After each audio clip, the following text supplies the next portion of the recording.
Okay, welcome to my talk. What are we going to be talking about today? What is Cycle.js? Yeah, note to self, I did that. Awesome. Cool. So, what we're going to cover today. What on earth is Cycle.js? Why you should care about that? How does it compare to other existing web technologies that people are using to build applications? And I'm going to cover just really quickly how you might go about building an application in Cycle.js. Before we get really into what Cycle.js is, I want to start with a question. Why is React cool? This is rhetorical, you don't need to answer. Now, I'm not asking, is React cool? Because from where I sit, React is definitely cool. In the last couple of years, there has been a really large shift in momentum from technologies like Angular and other frameworks along those lines into the whole React style of doing things. And there's got to be a reason for that, right? It's got to be solving a problem for developers, otherwise people wouldn't just be doing it. I can't imagine it's just because it's a trendy technology. I think the answer is that state is the enemy. One of my coworkers, Michael Fowler, once told me, I really just want to do a talk where I open with state is the enemy and then just spend the entire time barreling into that. So I stole Michael's idea and we're going to talk a lot about how state is the enemy. So before we get into that, what actually is state? State is the parts of your application that change. They're the parts that change when your users do stuff or when things happen in the background. They're the things that really, it's our entire job, effectively, as JavaScript front-end developers, is to reason about the state in our application and how it changes in response to our users' actions. React is really, really cool because it simplifies the process of taking the state of your application and then displaying the view. Instead of having to think about, oh, what has happened so far and what's going to happen with the user clicks that button and all of that stuff as much. You can just think about when you're dealing with the view layer, what is the current state of my application and what does that look like in HTML? It's a really powerful concept because it's really easy to see where things come from and the whole declarative approach is really great. So where does Cycle.js come into this? Well, Cycle.js is a tool for building JavaScript applications written by this guy called Andre Stoltz, who works for a company called Futurice over in Sweden. Finland, sorry, yeah. It's really similar in nature to things like React or Elm, so I'm actually going to explain a little bit what Elm is as well as part of this talk. It's really, really fun to build things with. I've just been having a great time over the last couple of months as I've delved into it. And it's also much more of an idea than it actually is a piece of technology that is going to be the amazing thing for the next 10 years. There are going to be tons of different implementations of Cycle.js for tons of different technologies, especially once ES7 observables land. And that's a really great thing. Cycle core itself is around about 500 lines of code, and it does pretty much everything that you need in order to actually build reactive applications on the web. Now, I know what you're thinking. So many JavaScript technologies come out every week, and it's really, really hard to tell which are the ones actually worth caring about. The reason that I'm sitting up here and talking to you is because I think that you probably might care about this one, actually. I think it's pretty cool. So I'm going to spend some time trying to convince you of that. The reasons why I think you should care about Cycle.js. It really helps you reason about the flow of data through your application. In the same way that React helps you think about, given a certain state, what is my view going to be? Cycle really helps you to think about, given a certain set of my users' actions, how is the data going to update in my application, and how is the view going to update in response to that? It's really easy to test. This is one of the coolest things, and there's a huge amount of really interesting work being done in the testing area. And I don't know about y'all, but I didn't test my stuff when I started writing Node for quite a while, especially my front-end things, and in a large part it was just because I didn't really know how, and this is someone coming from Ruby where I would test everything, and then it's actually getting consistent, nice, usable integration tests for JavaScript stuff is quite frustrating. Cycle is a bit of a brain bender to start out with, but I kind of like that personally. The reason for that, and I'm really glad Paul spoke just before I did, is because it is actually kind of along the monad style of doing things. And we're actually going to delve kind of into how you can practically use that. But really, learning Cycle means that you kind of have to rethink some of the ways that you currently think about front-end development in the same way if you learned Elm or another technology like that. And it's really interesting. I've seen patterns that never would have occurred to me before that have kind of changed the way that I code all over the place. It has a really nice and welcoming community. It's quite a small community at the moment, so it's really easy to find places where you can bring impact as well. And that's cool because it's kind of the first community I've ever really been able to deliver value to, so I quite like that. So now we're going to talk about something strange. We're going to talk about what on earth an observable is. So observables, you might have heard of them, and there's kind of a few definitions floating around, but in the same way that a promise is like a maybe future value, as we just learnt about in our last talk, observables are maybe a whole bunch of future values. I like to think about them compared to arrays. So in this example, we have an array of children, and so we can tell based on the order of the items in this array that Rosa is the first child in the array, right? And Hugo is the third. Observables are kind of the same notion, but as well as having a concept of order, really they're about time. They're about what happens when. So we can talk about data over time as an object that we can work with, but why is that actually useful? It's really common in JavaScript that you want stuff to happen when. When I click this button, I want to see something happen. When I enter into this text field and press submit, I want something to change. That's what reactivity is about. So I have a really simple example here, which has a button. And when I click it, we can see we just get some click events going on there. I've just made it the string click because we're not really interested in the contents of the click event. And the x-axis here is really time. You can see it flowing across to the left. So we can talk about a stream of events over time, but how do you actually build applications out of that? We've already gotten pretty far in terms of using things like callbacks and promises to build applications, and they kind of abstract away the whole stream concept from us. Every time you use jQuery's.on or .click and you register a callback handler, you are handling an occurrence in a stream effectively, but it's a different way of thinking about things. So say we want to build a counter application. We're going to go back to the idea that state is the enemy, and that state is the thing that we should have our eyes on at all times. The only piece of state in this application is the counter, the current count.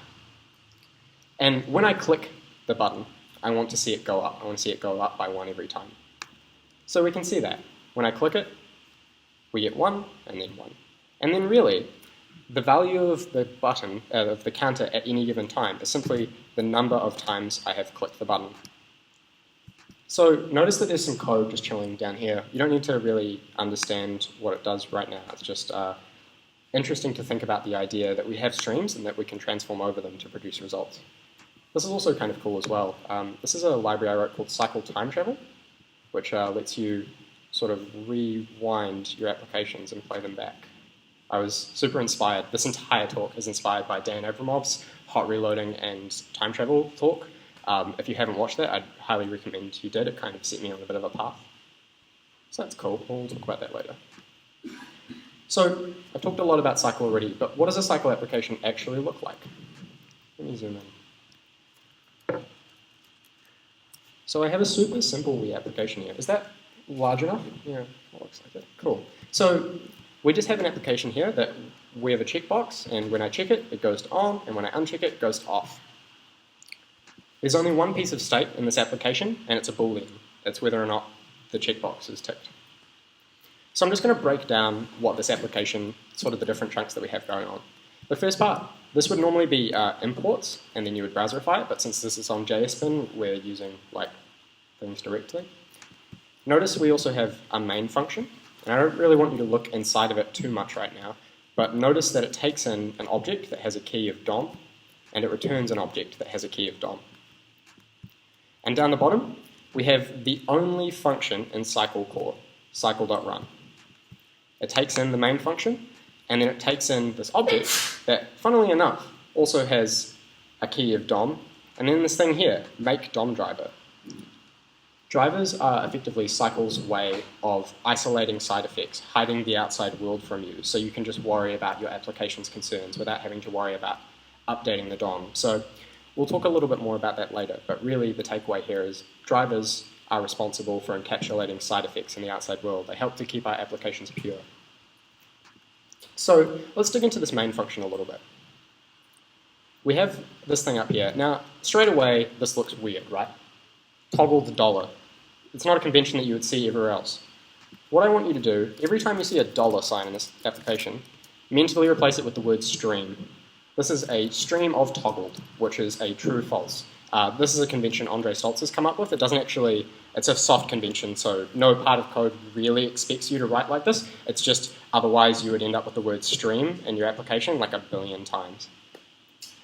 So we have this thing here, dom.select input.eventsClick. This kind of looks like normal web programming, and it really is. This is a CSS selector, and this is just a normal event. So this would pretty much be the same as $.onInput click in jQuery. Now we have a map here. That's where things are kind of like, whoa, that's a bit different than what we would normally anticipate. Normally when you would see the map function being used, it's to map over an array of items to replace each of the elements in that array with another element based on a transformation using a function. In this case, we're still mapping over a sequence of things, but we're mapping over an observable. We're mapping over a series of occurrences over time. So every time you click on the input, it calls this little function that I passed into map, takes in the event, which once again is just a normal browser event, and takes the target checked off of it, which is a boolean. And we start with false. The reason that you need this is because in Cycle, all of your applications are a cycle, and they are connected back up to themselves, but they need a place to start. You can't just start nowhere on a cycle, so you have to provide the initial starting value. Down here, we create an observable stream of HTML based on the current value of toggled. Once again, this is probably the part of Cycle that I personally found the most confusing when I started out, is that we have a map function that is just crucial to the application running at all, and I'm like, what are we actually mapping over? But what we're mapping over here is the true-false value that is emitted whenever I tick this. And it says, when you toggle it, we want our HTML to be a div with an input and a checkbox. It says toggle me, and this is actually quite relevant. That could just be a ternary. Tell it to be different. And then it just says on or off depending on whether or not it's toggled, which is cool.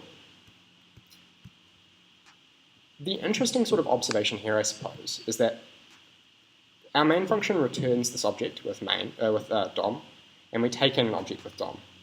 It's very much the nature of how Cycle works. We tell it what we want the application to look like, and then it provides us with the ability to determine what our user wants to do.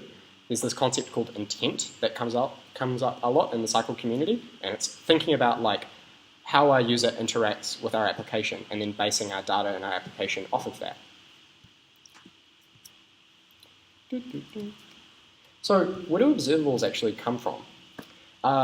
Cycle is built on top of a library called RXJS, which is part of the Reactive Extensions technology family, which is actually a Microsoft product. And it's kind of surprising because, in the past they haven't really been that awesome at web stuff, and in the last couple of years they have gotten a lot more awesome at web stuff, and RxJS is a small part of that. So as I mentioned earlier, Cycle core is only 500 lines long. RxJS is the part that does all of the heavy lifting for us and allows us, it provides the observables, and it provides .map and everything else that we use there. So Cycle, as I said, really small abstraction, but RxJS has pretty much everything that you need to build web applications. It's surprising how much it has going on. It has it's pretty actively developed as well. I'm suspicious that it might be the most actively developed out of all of the different Rx libraries, which are on pretty much every language that you would care to use.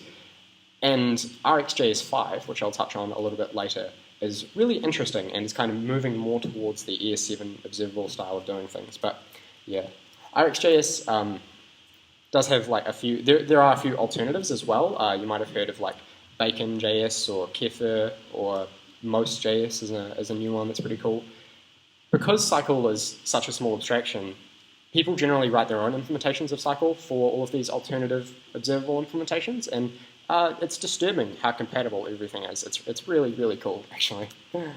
So what's really the difference between programming in something like Cycle versus programming in React? React, by default, is only really concerned with a view. That's what Facebook says. Really, it's like a view and half a controller, because it provides you with set state, and technically speaking, you can write your entire React application just using set state, although very quickly you'll get to the point where it will be so hard to reason about the flow of data in your application and where the state comes from that you'll just crash and burn. So they thought up this thing called Flux. And I know quite a lot of people who really like React that just aren't really buying into Flux. I am one of those people. Cycle kind of provides you with a much more granular solution. It addresses the same, RX Observables address the same problem as Flux in the context of how they're used in Cycle, but they're much more of a sort of lower level technology for working with asynchronous data streams. It's also worth mentioning at this point Redux, which is the library Dan Abramov wrote when he was trying to make his hot reloading time traveling talk. I'm a big fan of Redux. I think it's really cool. It's not actually Flux, but the Flux team love it, so that should tell you a lot. So now we are into the live coding part of the talk. I'm going to put the microphone down now and just start to project. So if I am not loud enough, please let me know. Oh, sweet. Wow, that's not what I wanted to do. Cool. So my talk, all of my slides are actually written in Cycle.js, because I'm that sort of nerd. And so hopefully, what I should be able to do is change this to Spello World, that's kind of ironic, and it should automatically update. So I'm using Browserify with Browserify hot module reloading, which is really just the exact same as Webpack hot module reloading, but we have it now, so suck it, Webpack users. No, I like y'all. It's okay. It's okay. I'll make the code bigger. So what I'm going to do is I'm going to make that super simple counter example that we saw before, and then I'm going to make a bunch of counters, which is really the true test of any given functional reactive programming framework, is if you can make multiple counters. So, okay, let's start out. So we want to have a count stream, and so to start out with, that's just going to be 0, because it's easier to think about things that don't change. And so, I'm just going to change this. So we're going to count $.map, count, and we're just going to return a div, counter, and it's going to have count plus count. Do I need an extra parent? I think I'm good, aren't I? Oh, nice.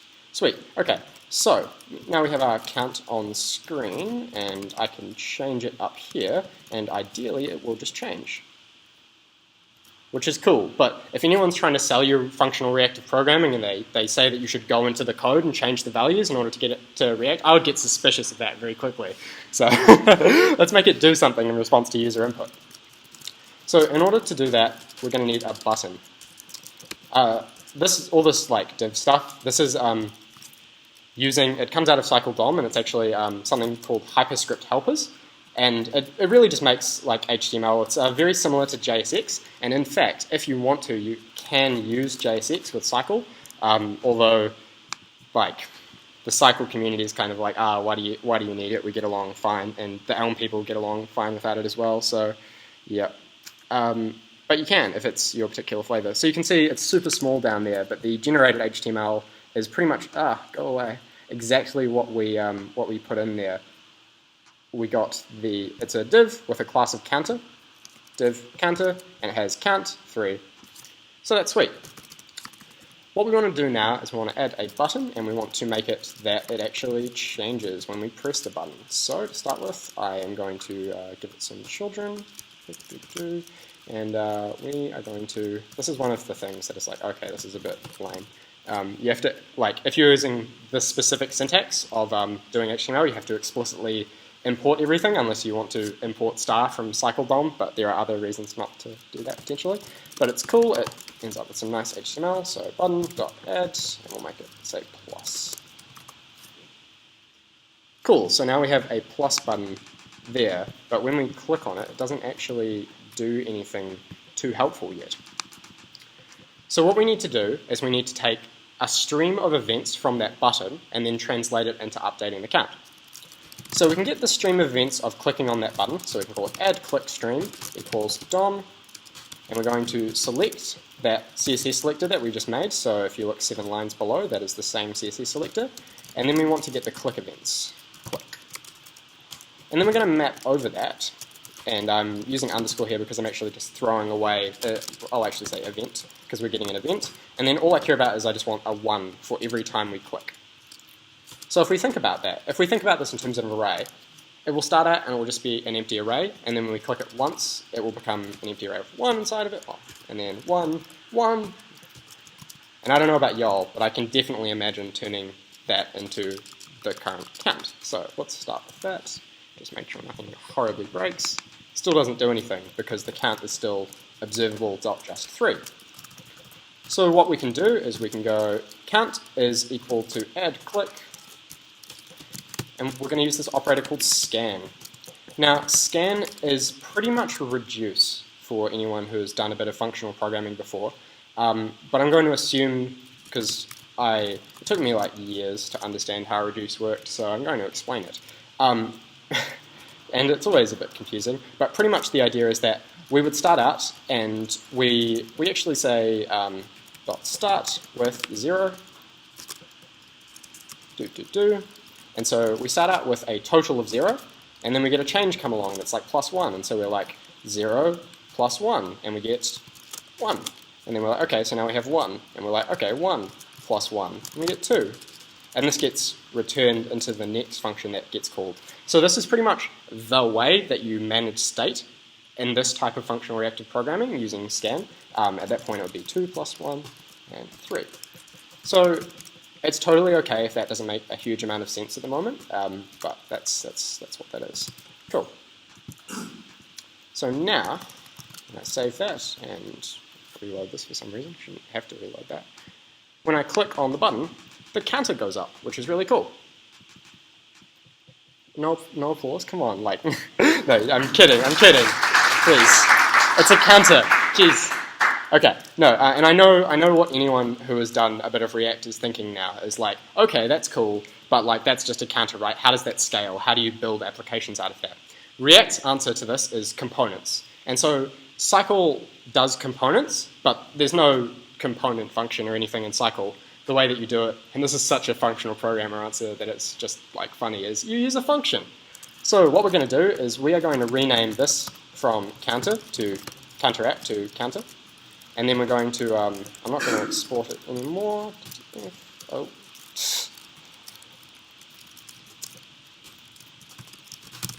Every time I don't do things literally perfectly in Vim, I die a little on the inside. Counter app. So that's going to take in DOM as well, and it's going to return DOM. And we're just going to make an instance of our counter. Notice the lack of new, and return the DOMs. Oh no, forget. Yeah, we just want to return, yeah, .dom. Cool, so everything reloads the page. Still works. Cool. Let's make another counter. So, we go counter, and you would obviously not really do this in real life. Counter 1 equals counter DOM, and we're going to make another counter as well. Const counter 2 equals counter DOM.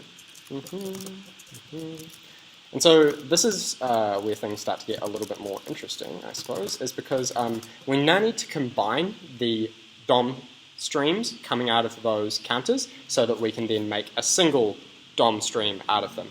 So we can do this using an operator called observable.combineLatest. And combineLatest takes in as many observable streams as you want, and then we'll get the latest value from all of them, and then allow you to sort of use that as like non-observable, as the actual values that it is. So we'll get counter 1 DOM, counter 2 DOM.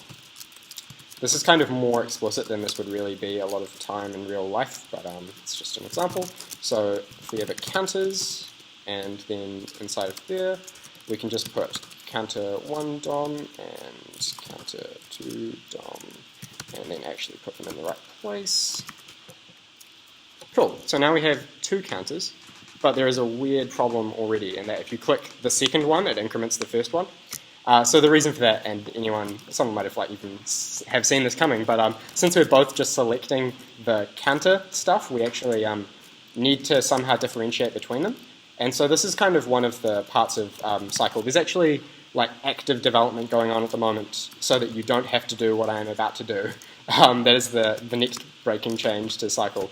But pretty much for the moment, we're going to have to give them a name and then manually select the counter that we want. Counter hyphen, I'm just going to go plus name. And then up here, wow, what just happened there? Bad things are happening. What on earth?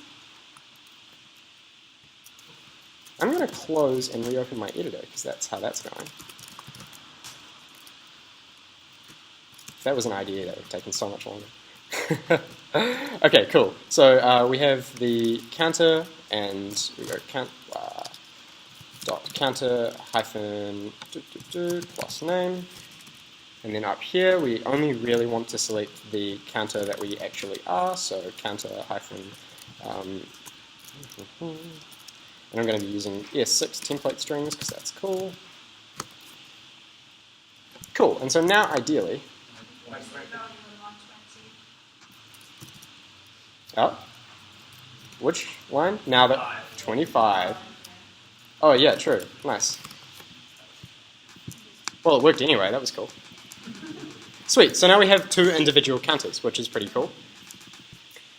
Now the really interesting part of this, which is kind of like something you probably couldn't really do in React, is say we wanted to put the sum of both of those counters in there, and we're going to do that outside of the counters. So currently they are just returning a stream of DOM, but what we're actually going to get them to do is also return their count stream so that we can then use it in the larger application to compose stuff, which is cool. So now they're going to, as well as having this .dom thing available, they also have a count stream available.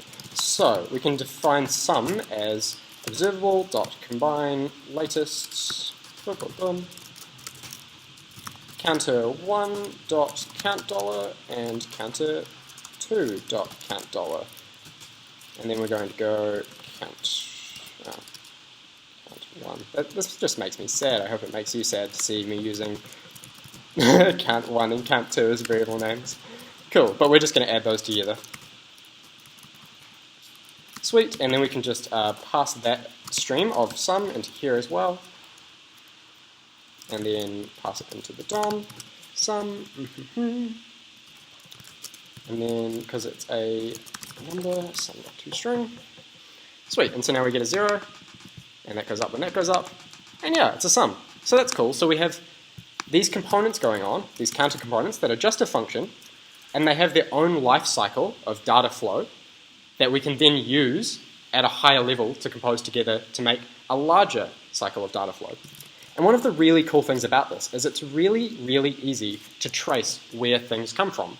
So if you were a new developer to this project, this very long project, and you were like, where does the value of sum actually come from? Well, we can see that it is in our HTML there. I often start at the HTML to find where things are coming from. And then we can see that it's being combined from the sum observable, and that sum observable is the combination of the count of those two. And if we dig into there even further, we can see that count is based on add click, scanning over that to add them together, starting with 0, and then add click is just from clicking on that stuff. So that's really cool, and it actually opens up a world of power in terms of being able to generate diagrams of how the data flows through application. That's one of the things Andre Stoltz, the creator of Cycle, is really excited about at the moment, is being able to actually automatically generate graphs, flowcharts of how the data flows through application. So look out for that. That is pretty much the extent of the live coding I was planning on doing. I have a few more slides to get through though. Cool, so I'm going to show off some of the things that I've built over the last couple of months. Paul mentioned that he hasn't had the chance to really put monads into battle test them in real life, and he's just really passionate about them. I'm kind of on the opposite side of the spectrum. I didn't know that RXJS was monad programming for like 4 months, because it is, surprise, this was all monads. And I have actually built some things with them without really knowing, so I'm going to open those up.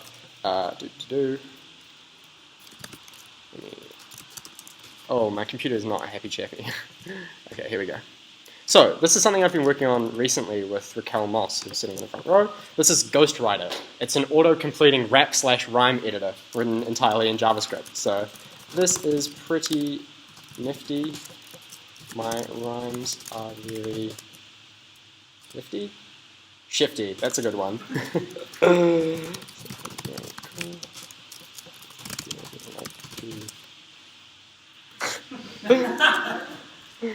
There are some hilarious words in there.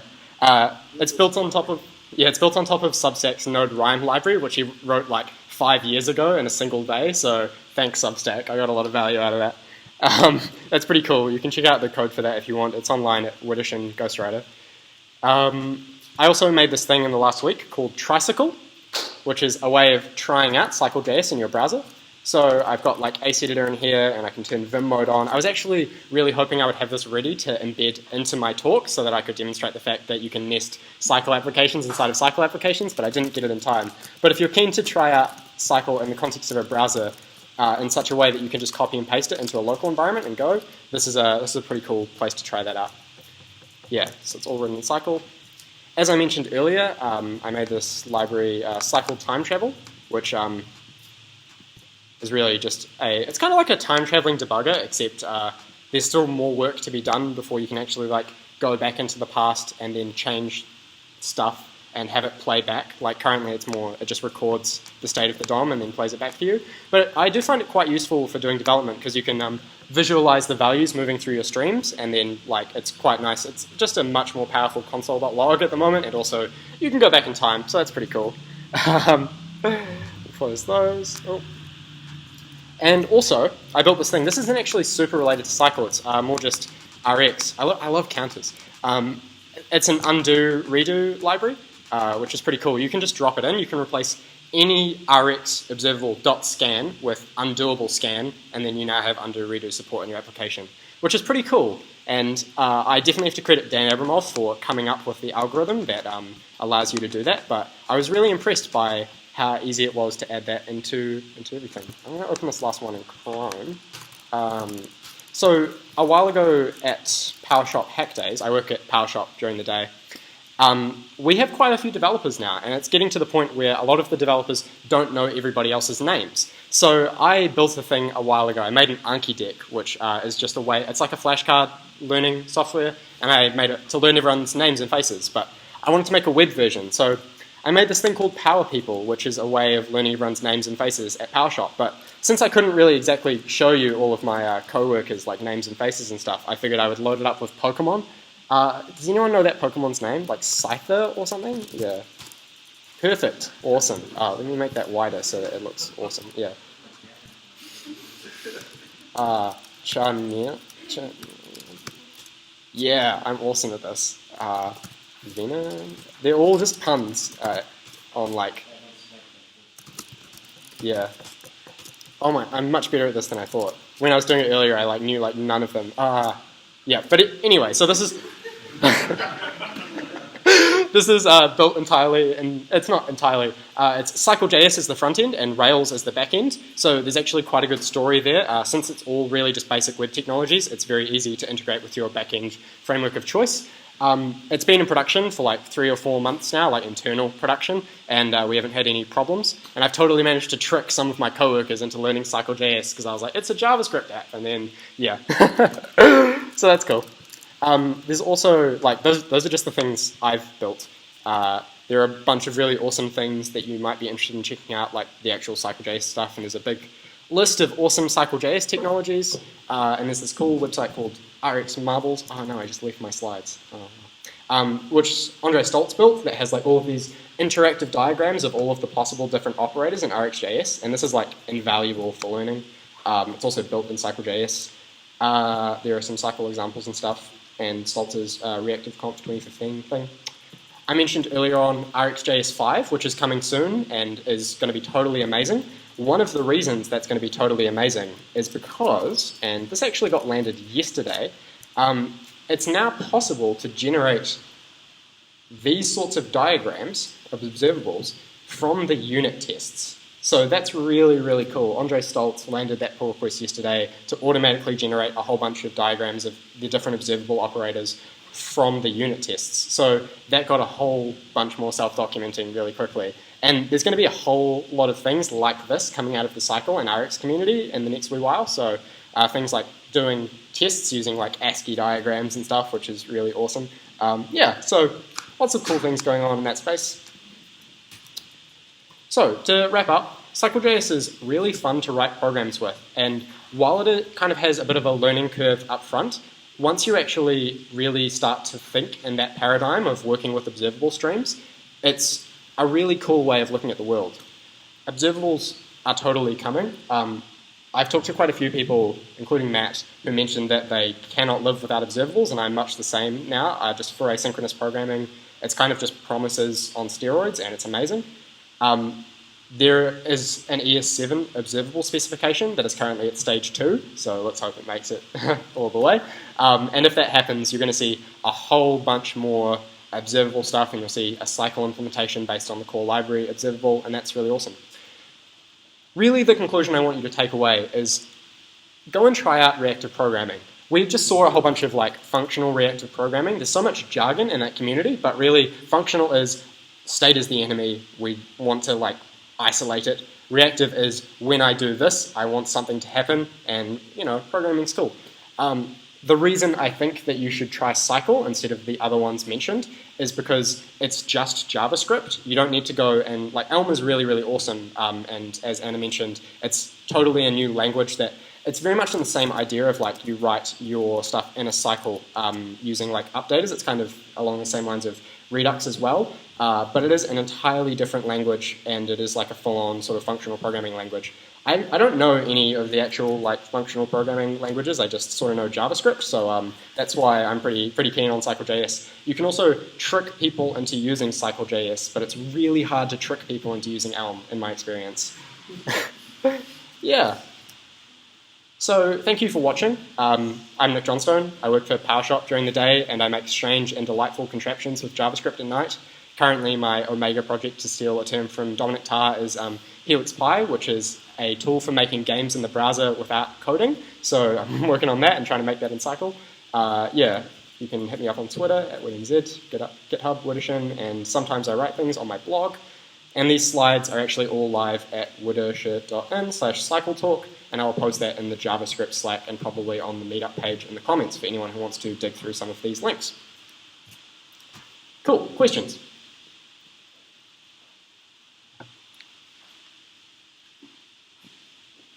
Cool. How were you doing I think there were some animations on the Power People? Yeah, okay. When you get a right-on answer, is that just a CSS animation? Or? Yeah, totally just using CSS animations and classes and stuff. No one has really, there's a lot of work happening in the React space at the moment to figure out how on earth animations are supposed to work, and there's kind of, the person who implemented that library where everything is springs, and I really want that. But right now, yeah, just CSS animations, and it works really well, to be honest. You have to make sure that you provide a key to the DOM element, so that way virtual DOM knows that it is the same element that is moving from place to place and should be transitioned and not just swapped out. But yeah. Also, a few other developers who never had worked on Cycle.js before worked on this project with me and implemented a bunch of those animations, and they found it pretty fine as well, so that's cool. Crab something. Come on. Crabby really big. Ah, thank you. Crabby. Crab? Crabby? Oh, that is Kingler. Kingler. Ah. I know Snorlax. Yep. More questions? I should probably release this as well. Power Pokemon. I don't believe that none of you have any more questions. Come on. Sorry? Is there anything really big? The biggest thing I know of at the moment is Futurice, the company where Andre Stoltz works, built a giant dashboard, manage all their finances and all of their work and everything in Cycle.js. I haven't actually seen that with my own eyes because it's not it's open source and you can deploy it for yourself, but I don't know if there's a demo app. But I think that's pretty big. There are, on that list of, on the list of awesome Cycle.js stuff, there are quite a few applications that have been built in here that are worth having a look through, this graphy one's pretty cool. But at the moment, Cycle is still quite a young framework, and there hasn't really been time yet, to be honest. I'm working hard on it, but I'd rather build small things anyway. And also, since in Cycle, the way you do components is just by nesting Cycle applications, it kind of lends itself to making small reusable things, which is cool. Yeah, this is pretty sweet. Not really that big, yeah. I suppose I'm working on something relatively grand in Cycle.js, so check back with me in a few months and we'll see how that goes. It definitely is still unproven at like the scale of like Facebook's technologies, for example, and I think that there are still quite a few patterns that need to be discovered along the way, like the fact that you're explicitly forced to wire up all of sort of the data moving through, and like it's often you'll get to the point where you're like, how do I do this? And then realize that you kind of need to re-architecture things a little bit. So once a bit more ground has been trodden in that area, it'll get a lot more easy, but yeah. Is there scope for not doing templates embedded in JavaScript? Or is that kind of other scope for Cycle?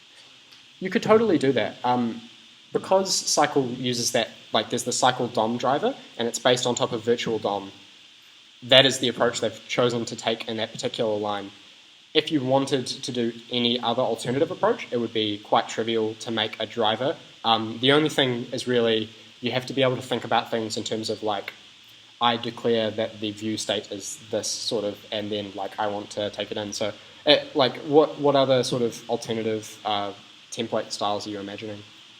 Just for apps where you have a lot of, relative to JavaScript, you have a lot of markup. Maybe. You know, it's not like this. Your examples are like small, good examples, but there's a functionality to the amount of markup you're showing is well balanced for that sort of embedded. But like most of the things I work on have a lot of crap that exists just to make the CSS work. I work at PowerShop. You don't need to tell me about templates. Yep. Your design team might get pretty sad if you templates that like if the only option is embedding. Yeah. Maybe it's just too early. I think it's the same problem that the React community really faces as well. Like you hear people in React talking about how like JSX means that designers can use your templates. That's not really true if we're being honest with ourselves, and it is a problem that is still to be solved. We need to find a good way. You really have all of the same possible options that a React developer has here, which is to say not that many. So yeah, it'll be interesting to see where that goes. It is also, I suppose, like at PowerShop we just landed a React refactor that gets the server to render a lot of HTML for you and then just like puts that inside of your things. So it might be useful to use Cycle to structure the flow of your application while still doing a lot of your template stuff in your particular backend technology.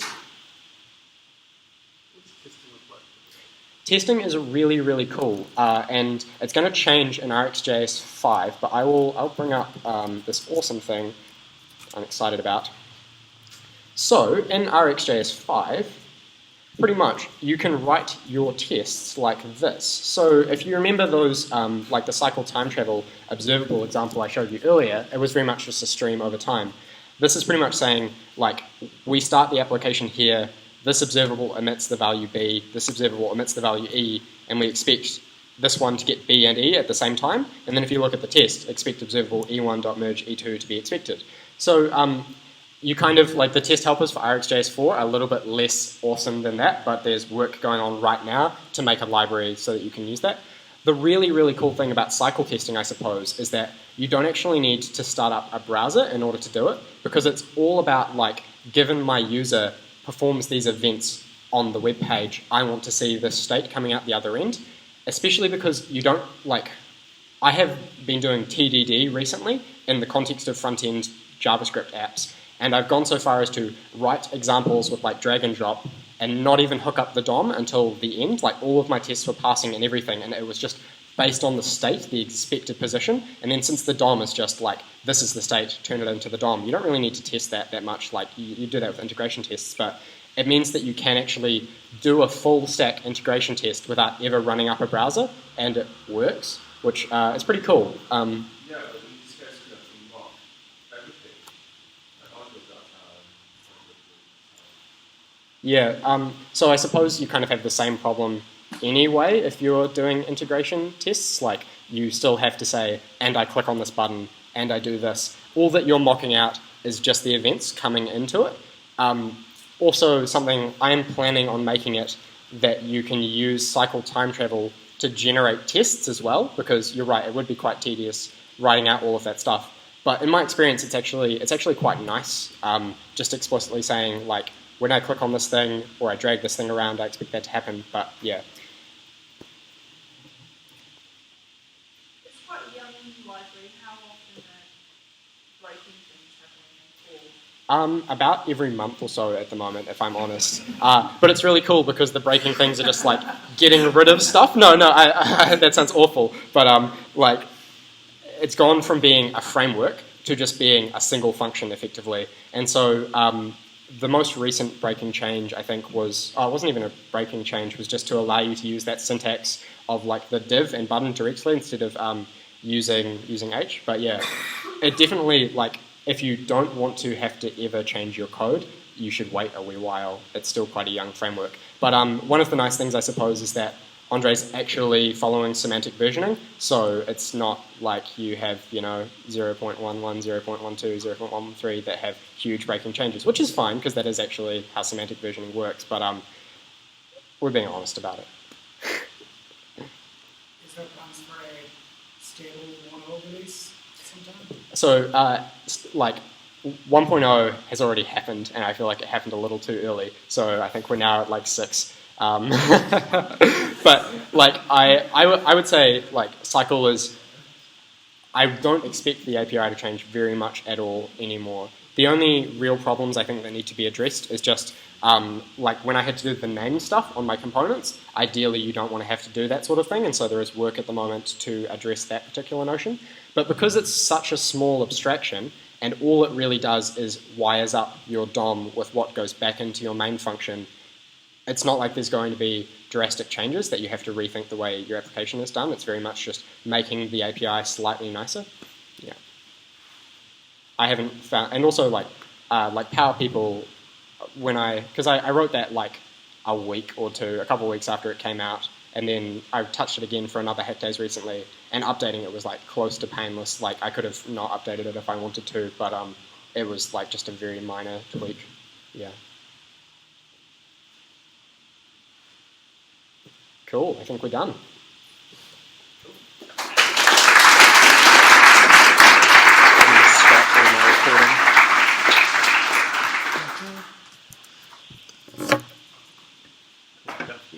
Thank you. It comes to that.